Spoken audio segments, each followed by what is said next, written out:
For 50 years, you have been told a very specific lie.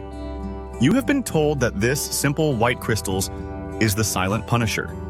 You have been told that if you want to save your heart, you need to put down the shaker, buy the low-sodium soup, and eat tasteless cardboard. Welcome to Dr. Levitas.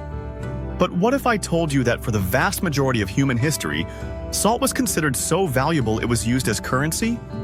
The word salary literally comes from salt. And what if I told you that by cutting your sodium too low, you might actually be triggering the very heart disease you are trying to prevent? We are about to turn the nutritional pyramid upside down. Today, we are talking about the famous salt scam. You know it. We are going to look at why your body panics when you restrict sodium, why sugar is the real criminal hiding behind the salt shaker, and how the sodium-potassium pump is the battery of your life. It is time to add some flavor back to your food and your health. And while we spice it up, please help the channel by hitting that like button and leaving a comment. Your support really helps the channel a ton. Let's start with the biology of survival. Why do we crave salt? It's not just because it tastes good on fries. It's because we are electrical beings. Yes, we work on electric impulses. Every single thought you have, every muscle you move, and every beat of your heart is an electrical event. How does your body generate that electricity? It uses something called the sodium-potassium pump. Imagine a tiny revolving door on the surface of every cell in your body. This door pumps 3 sodium ions out and brings 2 potassium ions in. This creates a charge, a voltage, across the cell membrane. This is like a battery. If you don't have enough sodium, the pump fails. The battery dies. Your nerve impulses slow down. Your heart struggles to trigger the next beat. You feel weak, foggy, and lethargic. You aren't just tired, you are literally running on low voltage.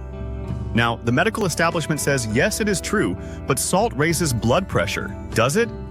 Or is that a half-truth? What do you think? Here is the mechanism they often forget to mention. When you aggressively cut salt from your diet, your body enters a crisis mode. Sodium is essential for maintaining blood volume and overall hydration. When sodium drops, blood volume drops. Your brain senses this drop in volume and screams, "We are dehydrating! We are losing pressure!" So it activates an emergency system called the renin-angiotensin-aldosterone system. Your adrenal glands release a stress hormone called aldosterone. The job of aldosterone is to tell your kidneys, do not let a single grain of salt leave this body. It clamps down. It recycles sodium aggressively. But here is the kicker. Aldosterone is a pro-inflammatory stress hormone. High levels of aldosterone can cause fibrosis, scarring of the heart tissue. In short, it stresses the cardiovascular system. So by eating low salt, you might lower your blood pressure by a few points temporarily, but you are chronically flooding your system with stress hormones that damage the heart in the long run, and if you ask me, it's a bad trade. So why does salt raise blood pressure in some people? If salt isn't the bad guy, who is? Meet the accomplice, the hormone insulin. We have known for decades that there is a direct link between high insulin levels and high blood pressure. When you eat a diet high in processed carbs and sugar, your insulin is chronically high. Insulin acts on the kidneys and tells them to reabsorb sodium. It locks the salt in your body. If you are insulin resistant, which over 50% of the adult population is, you are a salt retainer. You eat salt, and because of the high insulin, your kidneys can't flush the excess. You swell up. Your pressure rises. But blame the insulin, not the salt. If you fix your metabolism, if you lower your carbs and lower your insulin, your kidneys regain the ability to dump excess sodium. You become salt resistant. You can eat salt to taste, and your body simply pees out what it doesn't need. However, not all salt is created equal. This is a crucial distinction that everyone should know. The stuff in the blue shaker at the diner? That is table salt. It is highly processed. It is bleached. It is stripped of all natural minerals. And it often contains anti-caking agents like sodium aluminosilicate, which are basically aluminum derivatives. When you eat pure sodium chloride in isolation, it is harsh on the system. It spikes blood pressure faster because it lacks the buffer minerals. On the other hand, real salt, like sea salt or ancient mined salt, is totally different. It isn't just sodium chloride. It contains magnesium, calcium, potassium, and even more minerals. This is the magic ratio. Sodium needs potassium to work. Remember that pump? Sodium out, potassium in. If you eat just sodium, like in the table salt, without potassium, which you find in vegetables, avocados, and real salt, the pump gets jammed. The poison is usually the imbalance, not the sodium by itself.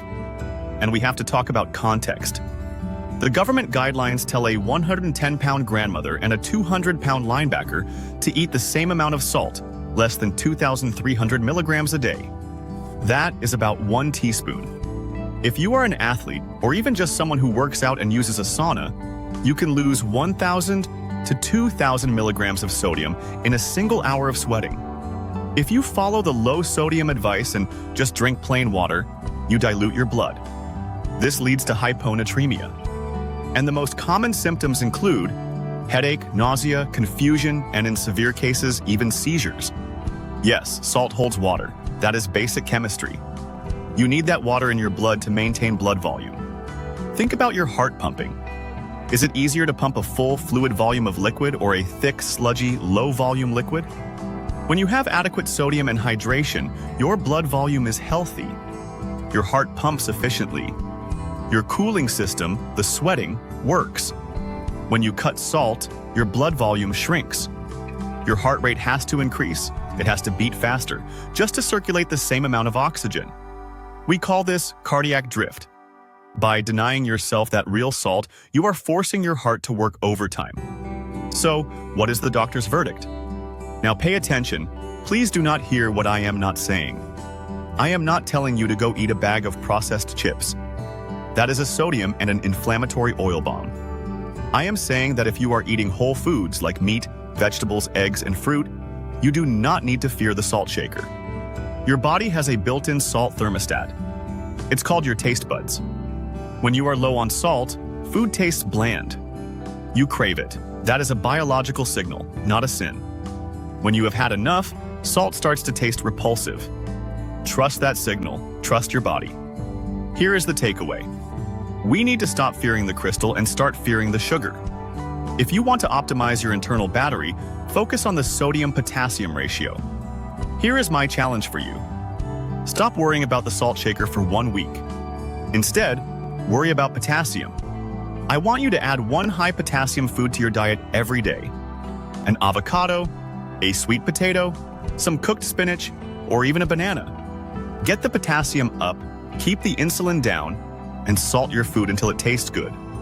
You might just find your energy comes back, your brain fog lifts, and your heart beats a little easier. Watch this video suggestion. It was especially picked for you. Also share, comment, give it a thumbs up, subscribe, and hit the bell icon. It helps a ton with the algorithm. Remain tuned for future videos to empower your health and fitness journey. So, stay healthy, stay happy, and keep going.